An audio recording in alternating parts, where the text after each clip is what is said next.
দেশে কয়লা ভিত্তিক তাপবিদ্যুৎ কেন্দ্র থেকে জাতীয় গ্রিডে যোগ হয় প্রায় ৮,৪২৩ মেগাওয়াট বিদ্যুৎ। তবে পায়রা, রামপাল, মাতারবাড়ি সহ বড় বড় কেন্দ্রগুলো সচল রাখতে বছরে প্রয়োজন প্রায় ২ কোটি টন কয়লা, যার ৯৫% আমদানি করতে হয়।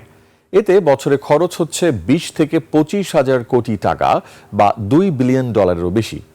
বিপুল এই বৈদেশিক মুদ্রার ব্যয় কমাতে বিদ্যুৎ কেন্দ্রের চাহিদার ৭৫% কয়লা দেশীয় উৎস থেকে মেটানোর চেষ্টা করছে সরকার। তবে প্রশ্ন উঠছে, উত্তরাঞ্চলের উর্বর জমির নিচ থেকে কয়লা উত্তোলন কতটা সহজ ও সাশ্রয়ী হবে? সাদাত হাবিব সেতু জানাচ্ছেন বিস্তারিত। দেশে আবিষ্কৃত ৫টি কয়লা খনির সবকটি উত্তরাঞ্চলে। তবে হাসিনা সরকারের ১৫ বছরে একের পর এক কয়লা ভিত্তিক বিদ্যুৎ কেন্দ্র গড়ে তোলা হয় দেশের দক্ষিণাঞ্চলে, অর্থাৎ সমুদ্র পথে কয়লা আমদানি করে এসব বিদ্যুৎ কেন্দ্রগুলো চালানোর সিদ্ধান্ত ছিল তৎকালীন সরকারের। কিন্তু এত কয়লা আমদানিতে কি পরিমাণ ডলার খরচ হবে এবং এত ডলার কোথায় মিলবে সেই হিসেবেই করা হয়নি। এছাড়া বৈশ্বিক অস্থিরতা, যুদ্ধবিগ্রহে কয়লার দাম ও সাপ্লাই চেন ঠিক থাকবে কিনা তা নিয়েও সঠিক কোনো পরিকল্পনা ছিল না। জ্বালানি এবং বিদ্যুৎ সরবরাহের বিভিন্ন জায়গায় যেখানেই ভ্যালু অ্যাড হয়েছে, অর্থাৎ ব্যয় বেড়েছে, সেখানেই লুণ্ঠনমূলক ব্যয় বেড়েছে। বিগত সরকারের এমন অদূরদর্শী পরিকল্পনার খেসারত দিচ্ছে এখন বাংলাদেশ। বিশ্ববাজারে কয়লার উচ্চমূল্য সহ নানা কারণে কয়লা ভিত্তিক বিদ্যুৎ কেন্দ্র সচল রাখা কঠিন হয়ে পড়েছে। এমন বাস্তবতায় দেশীয় খনি থেকে কয়লা তুলতে চাচ্ছে বর্তমান সরকার।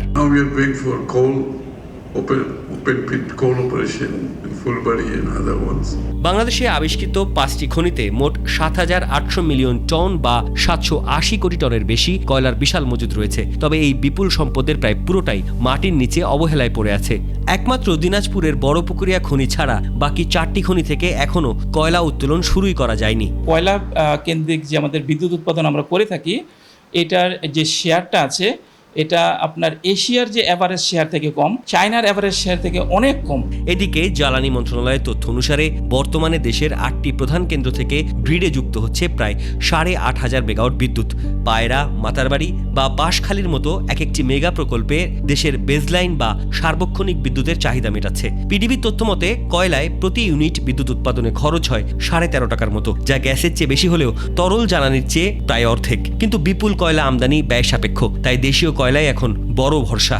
কয়লা উৎপাদন ক্ষমতা পুরোপুরি ব্যবহার করতে পারি, তাহলে 7.5 টাকা আশেপাশে আমি কম বেশি বিদ্যুৎ উৎপাদন করতে পারি।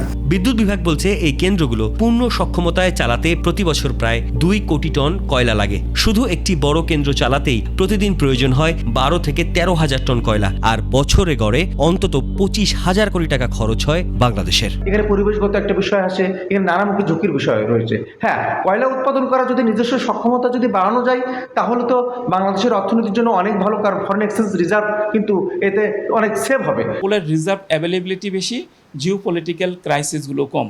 সো আমাদের কয়লা ভিত্তিক বা কোল বেসড পাওয়ার জেনারেশনের দিকে একটু অগ্রসর হওয়ার ভালো সুযোগ আছে এবং এটা অপেক্ষাকৃত ভালো। বিপুল পরিমাণ কয়লা আমদানিতে বাংলাদেশের ভরসা ইন্দোনেশিয়া, অস্ট্রেলিয়া বা দক্ষিণ আফ্রিকা। সরকার যদি এই আমদানির চাপ সত্যি কমাতে সামর্থ্য হয়, তবে বছরে অন্তত 12 থেকে 13 হাজার কোটি টাকা সাশ্রয় সম্ভব বলে মনে করেন বিশ্লেষকরা। সাদাত হাবিব সেতু, 21 টেলিভিশন, ঢাকা।